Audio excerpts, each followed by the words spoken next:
You can make 15 kinds of emergency shelters with a tarp. And you will, after you see today's presentation by Mike Pullen and TA Outdoors. In this video, we'll show you some of these tents.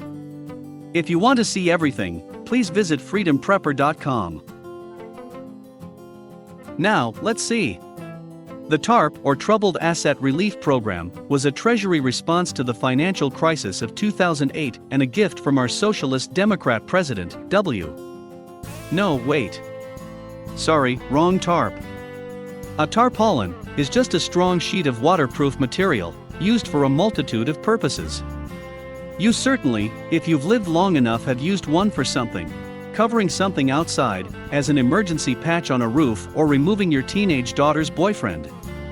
But, have you ever thought about using one as a shelter? We've seen bits and pieces of this before. The mighty and legendary Dick Proenik lined the whole roof of his Alaskan wilderness cabin with what was essentially a tarp.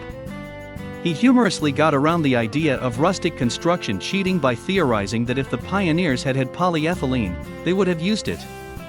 We don't have such quandaries, so don't worry. The following designs do not require any justification to anyone. They do, however, need a little explanation. Let's take a good look.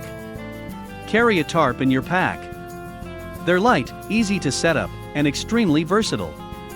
In addition to the various uses, Mike also goes over some neat knot tricks. Why not? A strong knot, tied in a strong string around a strong tree, is the base of all of his designs. Let's look at a few of the models you can easily make with a handy tarp.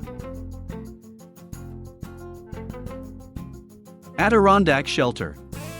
All the way from New York, the upstate, not the doomed city, this is a favorite with hunters and campers. It provides shelter on 3 sides, perfect for keeping off the rain or snow.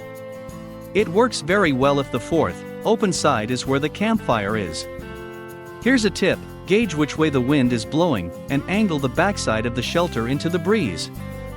This will keep the wind off of you and the fire. Basic lean-to. Much like the last one, this shelter is even easier to erect.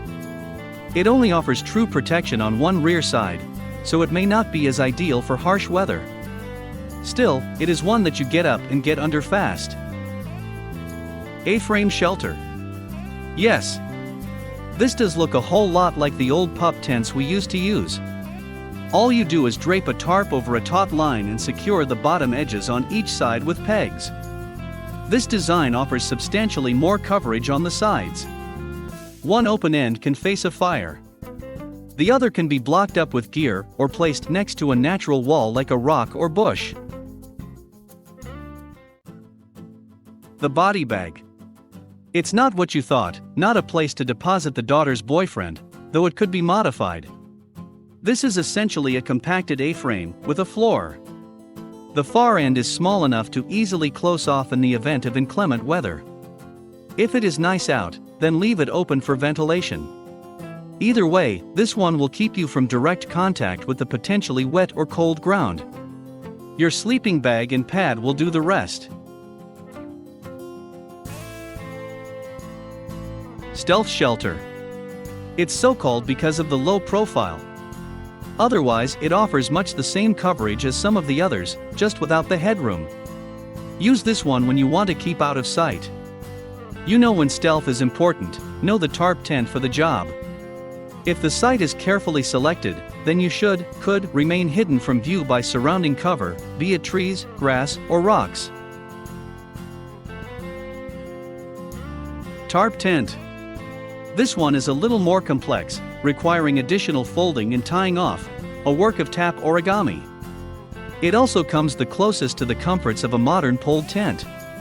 If you have a second tarp, then you can create a floor, much like the body bag. With or without flooring, this model will keep you most comfortable in case of wind, rain, sleet, or snow.